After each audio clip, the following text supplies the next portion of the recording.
Bismillahirrahmanirrahim. Assalamualaikum warahmatullahi wabarakatuh. Hai Sobat Ikal, hari ini kita akan bertemu dengan salah satu tokoh penting di dunia pendidikan di Kota Bima khususnya. Nah, jadi kita hadir lagi di Leaders Talk. Ya, Leaders Talk ini kita akan menghadirkan berbagai macam tokoh ya kepemimpinan di dunia pendidikan maupun di tempat yang lainnya. Nah, hari ini giliran nih, biasanya kita kedatangan tamu ya Sobat Ikal. Nah, tapi hari ini kita mendatangi tamunya. Siapakah dia? Ya, inilah Kepala Dinas Dikbud Kota Bima. Perkenalan diri dulu untuk sahabat Ikalnya, namanya Pak.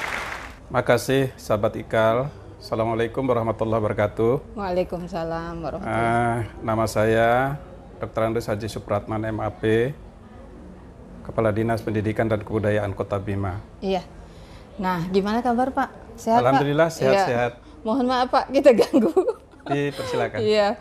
Nah, hari ini kita mau menggali banyak ya Sobat Ikal. Pada penasaran kan gimana sih sosok dari Kepala Dinas kita nih? Ya, sering ke sekolah kita. Tapi kita ingin tahu lebih banyak nih Pak ya tentang latar belakangnya mungkin atau masa kecilnya atau gimana nanti. Tapi itu semua akan kita ungkap melalui secret box nih Aji. Ya, kita punya secret box nih Aji.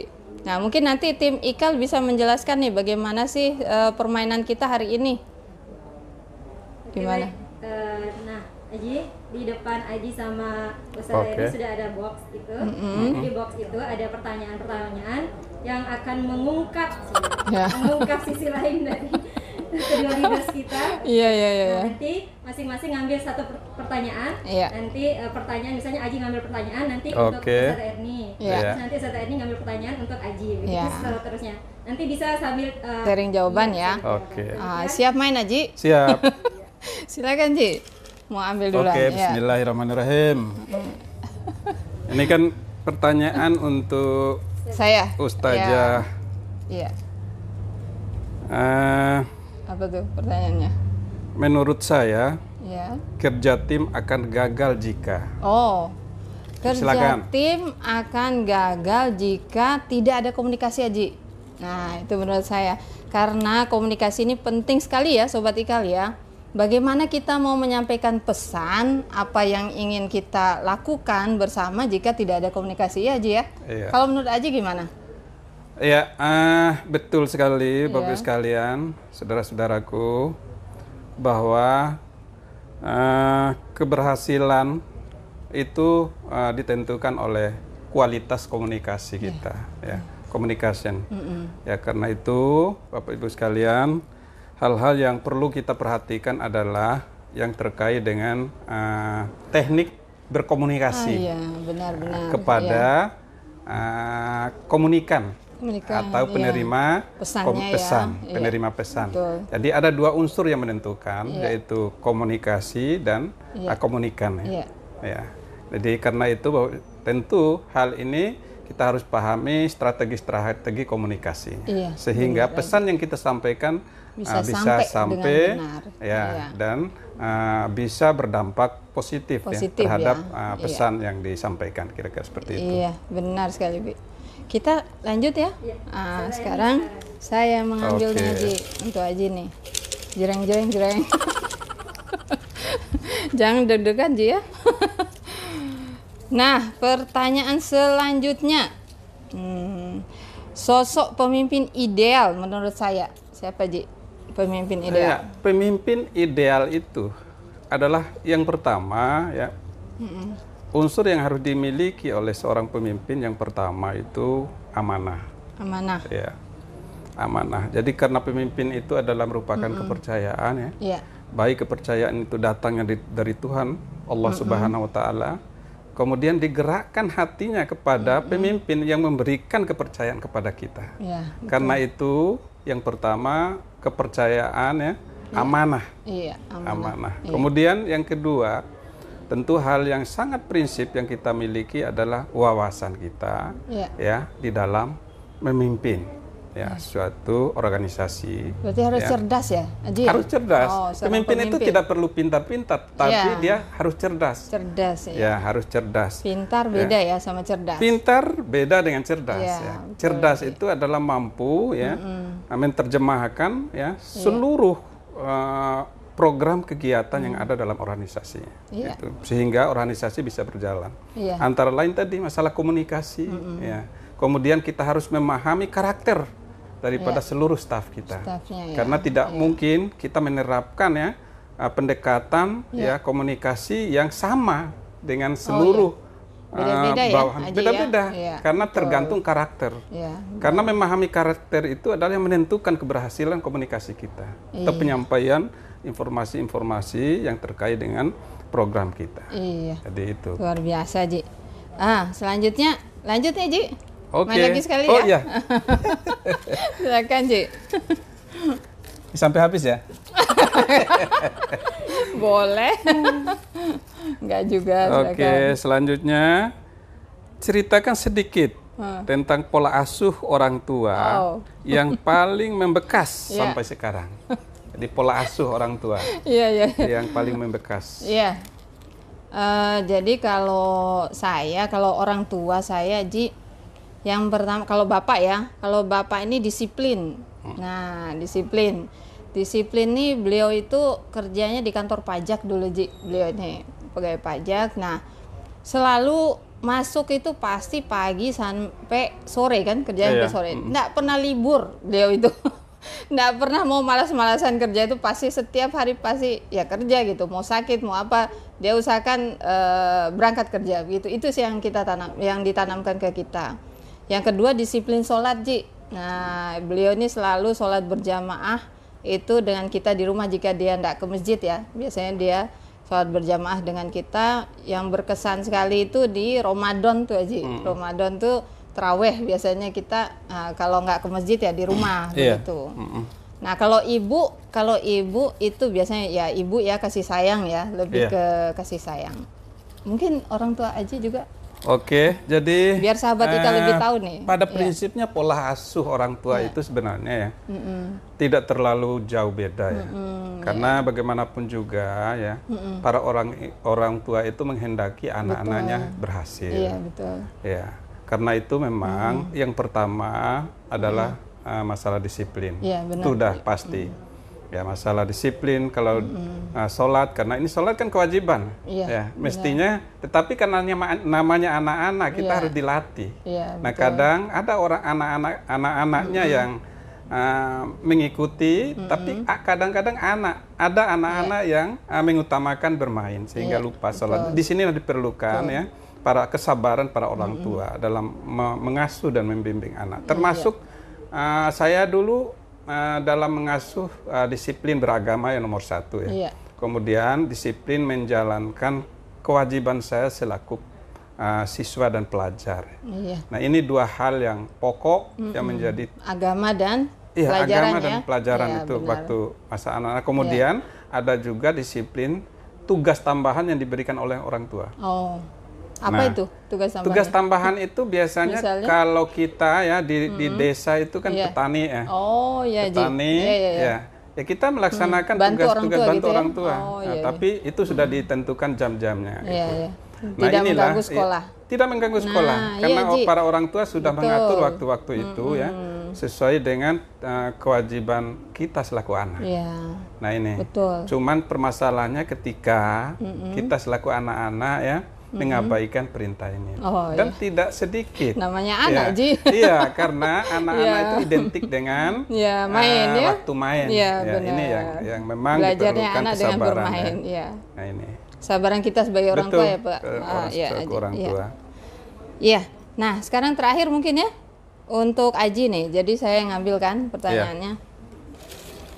Semoga susah pertanyaannya. Sebentar. Nah, ya, siapa yang paling berperan penting dalam hidup Aji selain orang tua nih, Ji? Kira-kira. Oke, makasih ya. Terus terang aja di dalam kehidupan saya ya. Nomor 1 orang tua tentu ya. Iya, tentu orang tua sudah pasti. Yang kedua kakak saya. Oh, kakak. Ya, luar biasa. Karena prinsip hidup yang diterapkan oleh kedua orang tua saya adalah kebersamaan. Jadi kebersamaan ya, ini sangat penting karena orang tua itu tentu ada batas pengawasannya, ya. Betul. Karena itu diperlukan ya. Dukungan dari saudara. Dukungan saudara-saudara yang terkakak. Benar, itu. Ya, kadang saudara-saudara yang terkakak ini berperan menjadi orang tua. Kemudian berperan juga membantu. Ketika kakak-kakak saya sudah sukses, dan itu saya alami. Iya, benar-benar. Ya, saya alami. Karena bagaimanapun juga ya, saling kita di desa itu kan orang tua tentu terbatas ya, betul. Menghadapi dunia yang sudah maju sekarang ini ya, kebutuhan banyak. Karena itu diperlukan partisipasi kebersamaan anak-anak yang tertua, saudara-saudara. Itu keberhasilan, betul. Jadi keberhasilan saya itu ditentukan didukung oleh dua unsur itu, orang tua dan saudara-saudara saya. Jadi itu. Wow, luar biasa nih. Ya, jadi kita sudah banyak ya kisah-kisah tentang Pak Kepala Dinas kita. Nah, anak berapa, Ji? Anak saya alhamdulillah diberi rezeki 2. Oh, 2. Yang pertama perempuan ya. Yang kedua laki. Oh, ya. Yang pertama alhamdulillah sudah selesai kuliah di kedokteran. Beliau sudah status dokter sekarang. Sudah dokter. Ya, sudah bisa membantu orang lah. Oh iya. Alhamdulillah. Yang sudah mandiri ya? Sudah bisa mandiri, bahkan saya sudah dibantu ya. Minimal dibelikan jajan. Alhamdulillah. Nah, ini kebahagiaan orang tua. Itu kebahagiaan loh, Ji. Kebahagiaan orang tua ya. Walaupun orang tua nggak minta kan? Nggak minta. Tapi kalau dikasih luar biasa. Luar biasa. Itu yang kemudian kedua ini laki ya, sekarang lagi menyelesaikan studinya di Universitas Mataram. Oh iya. Ibu tugas di mana? Kalau istri sama sebenarnya jadi PNS ya. Oh iya, SN jadi juga. PNS, beliau baru pensiun kemarin ya. Oh iya. April 2022 ini. Iya. Jadi beliau juga sebagai abdi negara. Oh iya. Domisili di mana aja biar teman Ikal sekarang bisa saya di berkunjung. Nusantara, Kelurahan Manggonao. Nusantara, iya itu. Pasnya di RT 11 RW 05, belakang kantor Pegadaian. Terakhir nih Haji, sebagai seorang ayah, nah bagaimana Haji sebagai seorang ayah tugasnya? Tugas sebagai seorang ayah ini sebenarnya tidak jauh dengan tugas kita yang diberikan amanah di organisasi atau di pemerintahan ya. Benar. Tidak jauh beda. Juga, ya justru mendidik anak ini sebenarnya lebih sulit kita mengendalikan organisasi kita. Karena anak ini kan hanya beberapa ya. Ya kalau staf kita kan banyak. Udah pasti kita harus mampu mempelajari berbagai karakter, berbagai keinginan. Kalau anak-anak ya tentu kalau saya kan 2 ya. Ya alhamdulillah karena kita mengajarkan anak-anak itu taat beragama yang pertama.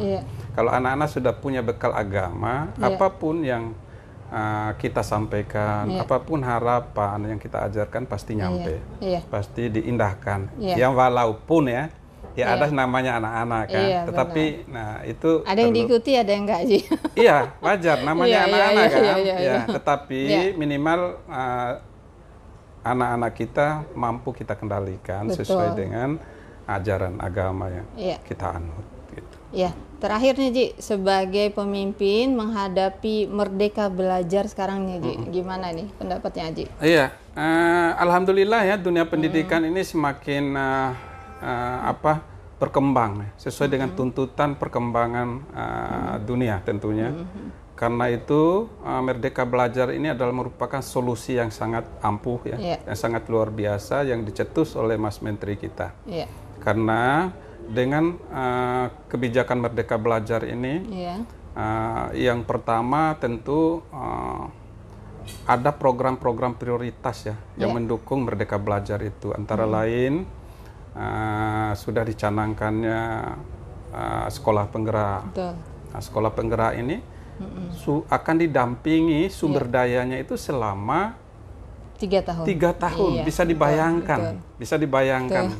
Ya, kita didampingi oleh para ahlinya selama 3 tahun sumber daya. Itu pengembangan sumber daya dan pengembangan apa namanya? SDM, kepala sekolah dan guru. Kepala sekolah, guru dan pengawas. Iya.